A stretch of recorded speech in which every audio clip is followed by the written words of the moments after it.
ദൈവനാമമഹത്വപ്പെടുമാറാകട്ടെ. ഇന്ന് നമ്മൾക്ക് കർത്താവിന് വേണ്ടി തൻ്റെ ജീവിതം വെച്ചു കൊടുത്ത ചിലരെക്കുറിച്ച് നമുക്ക് പഠിക്കാം. അതിനു മുമ്പായിട്ട് നമുക്കൊരു വാക്യം പഠിക്കാം. 1 കൊരിന്ത്യർ 15 അധ്യായത്തിൻ്റെ 55 56 വാക്യങ്ങൾ. ഹേ മരണമേ, നിൻ്റെ ജയം എവിടെ? ഹേ മരണമേ, നിൻ്റെ വിഷമുള്ള എവിടെ?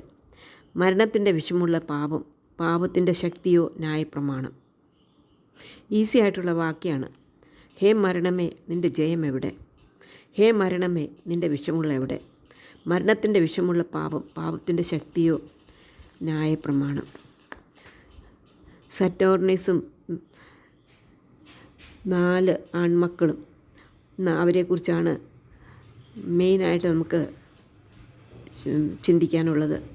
ഡയോക്ലേസിൻ്റെ ചക്രവർത്തിയുടെ കാലത്ത് പീഡ ആഫ്രിക്കയിൽ പടർന്നു പിടിച്ചു.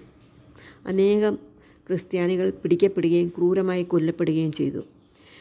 പിടിക്കപ്പെട്ടവരുടെ കൂട്ടത്തിൽ അംബേല എന്ന പട്ടണത്തിലെ സ്റ്റാർനോസും അദ്ദേഹത്തിൻ്റെ 4 പുത്രന്മാരും പിന്നെ അവരുടെ 8 കൂട്ടുകാരന്മാരും ഉൾപ്പെട്ടിരുന്നു.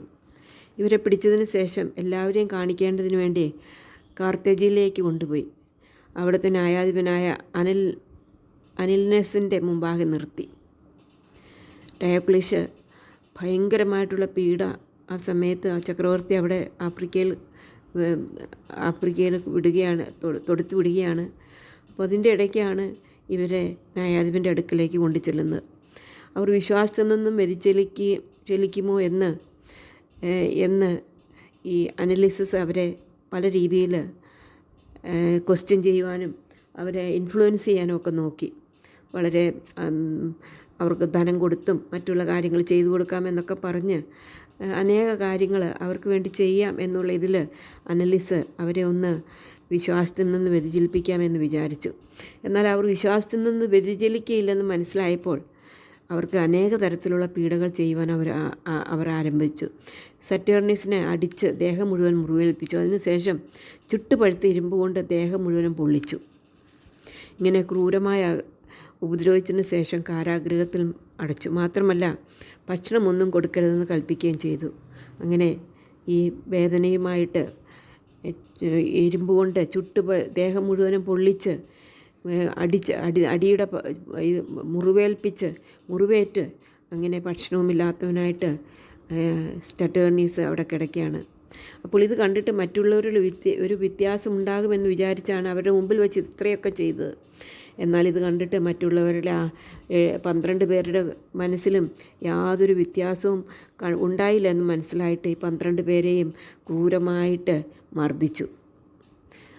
അങ്ങനെ ആ മർദ്ദനം ഭയങ്കരമായിരുന്നുകൊണ്ട് ആ മർദ്ദനത്തിൻ്റെ ഇടയിൽ 2 പേര് കർത്താവിൻ്റെ സന്നിധിയിൽ എത്തിച്ചേർത്തു. പിന്നെയുള്ള 6 പേരെയും അവർ കാരാഗൃഹത്തിൽ ഇട്ടു.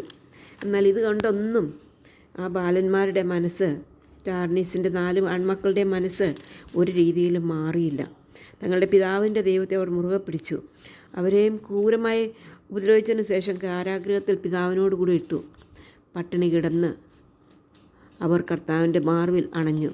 ആ കുഞ്ഞുങ്ങൾ പിതാവ് കുഞ്ഞുങ്ങളെയും അന്ത്യം വരെ ധൈര്യപ്പെടുത്തിക്കൊണ്ടിരുന്നു. നമുക്ക് ആ വാക്യം ഒന്നും കൂടെ പഠിക്കാം. 1 കൊരിന്ത്യർ 15 അധ്യായത്തിൻ്റെ 55 വാക്യം. ഹേ മരണമേ, നിൻ്റെ വിജയം എവിടെ? ഹേ മരണമേ, നിൻ്റെ വിഷമുള്ള എവിടെ? മരണത്തിൻ്റെ വിഷമുള്ള പാപത്തിൻ്റെ ശക്തിയോ ന്യായപ്രമാണം. നമുക്ക് പ്രാർത്ഥിക്കാം.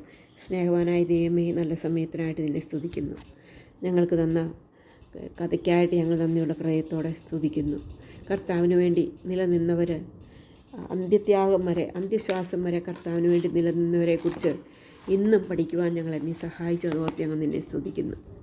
കർത്താവിനെ സ്നേഹിക്കുന്നവർ കർത്താവിനായിട്ട് ജീവിതം വെല്ലുവിളിക്കുമെന്നുള്ളത് ഒരു പ്രാവശ്യം കൂടെ ഞങ്ങൾക്ക് ഈ കഥയിൽ നിന്ന് മനസ്സിലാക്കുവാനിടയായി. ഞങ്ങളുടെ ജീവിതത്തിലും കർത്താവിന് വേണ്ടി നിലനിൽപ്പാൻ, കർത്താവിനെ അന്ത്യത്തോളം മുറുകെ പിടിക്കുവാൻ ഞങ്ങളെ സഹായിക്കണമേ. ഞങ്ങളുടെ പ്രാർത്ഥന കേട്ടതുകൊണ്ട് സ്തോത്രം.